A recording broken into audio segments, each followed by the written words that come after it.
इस वीडियो में हम बात करेंगे कैसे जो ये जूट के बोरी वाले बैग आते हैं जिनमें आपको दो नर्सरियों से पौधे मिलते हैं, उनमें और नन्हे पौधे कैसे आप तैयार कर सकते हैं। देखिए मेरे पास इस समय कुछ ये पॉली बैग में ये है प्लास्टिक का जो दूध की थैली आती है, इसमें मैंने ये एडेनियम लगाया है। ये पिछले साल का है, मतलब पिछले साल का इसी टाइम का अक्टूबर नवंबर में मैंने इनिशिएट किया था।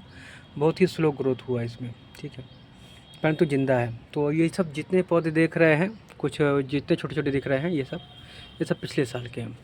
लगाया तो मैंने 50 के आसपास था। कुछ हुए, कुछ गर्मी में झुलस गए, कुछ मर गए, परंतु 1 साल तक ये जी गए। तो अब तय है कि इनके अंदर जीने की क्षमता ज़्यादा है, तो इनके भी सेम देखिए इसमें मैंने तैयार कर दिए ये गुलाब वाले। अब इसमें हम तैयार करेंगे सेम इसी प्रकार से। इसमें हम थोड़ा सा ये गोहरी डालेंगे इसमें, ठीक है, और थोड़ा सा मट्टी, और इनका मट्टी खाली करेंगे, थोड़ी मट्टी थोड़ी गोहरी, और थोड़ा उनको शिफ्ट कर देंगे। शिफ्ट करने के बाद ये समझ लीजिए 1 साल तक कुछ नहीं करना है। ये जो प्लास्टिक की बैग फट रही है ये सब 1 साल तक का है। धूप, हवा, बरसात, पानी। अक्टूबर नवंबर में लगाया था इन्हीं प्लास्टिक की थैलियों में, पहले कहीं और लगाया था, वहाँ से निकाल के इनमें लगा दिया। तो ये चल रहा है। तो इस बार को थोड़ा नेक्स्ट लेवल का उसमें खाद पानी दे रहे हैं, ताकि जो ये प्रयोग हम करके डालेंगे ना, तो इनमें ये 1 साल तक चलेगा। ये बेकार समझ के इसको गलियों में ना फेंक दे।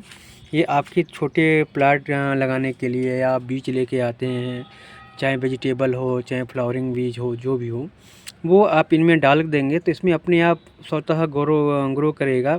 और फिर आप इसे किसी गमले में लगा सकते हैं, या ऐसे क्यारियों में लगा सकते हैं, कहीं भी लगा सकते हैं। तो ये जो होती है ना, करीब करीब 1 साल तक चल जाती है। 1 साल तक तो ये दूध की थैली भी चल गई। ये वेस्टेज है, तो ये सब बाज़ार में खरीदे जाएंगे तो ये करीब करीब आप 7-8 रुपये का एक पड़ता है। तो इनको फेंकने का अच्छा है कि हम इसका रीयूज कर लें। और ये है खैर, ये भी प्लास्टिक के बाहर फेंकने के बाद ये कूड़ा बनेगा।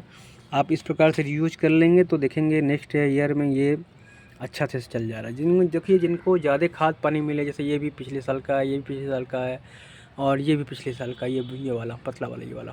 तो जिनको अच्छा खाद पानी रख रखाव मिला वो अच्छा चले, उनमें पत्तियाँ ज़्यादा हैं। जिनको रख रखाव नहीं मिल रहा है, ढंग से नहीं चल पा रहे हैं, तो ये बस कहने का मतलब है कि खाद ज़रूरी है, चाहे एडेनियम हो, चाहे कोई भी पौधा है। हाँ, लो मेंटेनेंस है, नहीं दोगे तो भी चल जाएगा, अपने आप सर्वाइव करता है, परंतु उसकी ग्रोथ उतनी अच्छी से नहीं होगी। 1 साल का पौधा देख लीजिए। अब नेक्स्ट साल, इस साल में मैंने जितने भी पौधे एडेनियम के तैयार करे हैं, 10-12 पौधे उधर निकले हैं, तो वो भी, उनको भी मैं तैयार कर रहा हूँ। तो वो आपके बताऊँगा कि वो कैसे इस मेथड से कैसे जल्दी से ग्रो करते हैं। नर्सरियों वाले के पास बहुत सी दवाएं, बहुत सा ज्ञान, बहुत सी चीज़ें होती है, ठीक है, उनके मुकाबले में हम उतना नहीं कर सकते हैं, परंतु हम सीखते सीखते उनसे आगे निकल जाएंगे। क्योंकि हमारा टोटल अपना प्रॉफिट का तो नहीं है। मैं आपको उन चीज़ों को बताऊंगा कि जो चीज़ आप यूज करते हो, बहुत चीज़ नुकसान हो जाती है, उनको कैसे ठीक कर सकते हो। और ये सबसे बड़ी बात है कि हम रीयूज प्रोडक्ट को कैसे रीयूज कर पाएँ, ठीक है। तो जैसे एक प्रोडक्ट ये यूज एंड थ्रो था, हम इसको रीयूज कर रहे हैं, तो ऐसे रीयूज करेंगे गार्डनिंग में।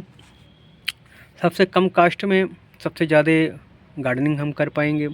क्योंकि बाज़ार में आज के डेट में इतना महंगे प्लांट हो गए हैं कि प्लांट लेने जाओ, 1000 रुपये जेब में रख के जाओ तो मुश्किल से 10-20 प्लांट मिलते हैं, ठीक।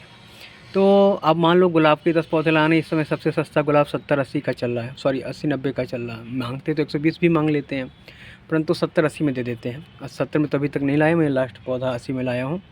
तो ये पौधा ही देखिए 80 का आया। तो अगर आप 10 प्लांट लेने की इच्छा जाए, एक से संतुष्टि होती नहीं, 10 लेने जाएँ तो 1000 रुपये फट से खर्च हो जाएंगे।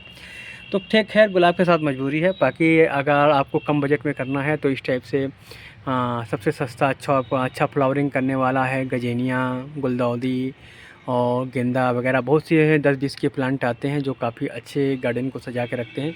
गुलाब तो स्लो ग्रोथ का है और बहुत कम फूल भी निकलते हैं, परंतु गुलाब का अलग ही अपना राजा है। इंग्लिश गुलाब तो सबसे महंगा भी पड़ता है और कम फ्लावर भी देता है। इंग्लिश गुलाब की जगह आप देसी गुलाब लगाएं, 20-25 रुपये का एक प्लांट आ जाता है, वो भी अच्छा, पूरा बरसात भर जाड़े 12 माह देगा। ये इंग्लिश गुलाब तो अगर रख रखाव नहीं किए हैं तो जाड़े में देगा, बाकी गर्मी में फूल नहीं देगा। परंतु देसी वाला तो गर्मी में भी देगा, जाड़े में देगा, बरसात में देगा, कोई चक्कर नहीं उसके साथ। तो बस आपको इस छोटी सी वीडियो में इतना ही कहना था। धन्यवाद।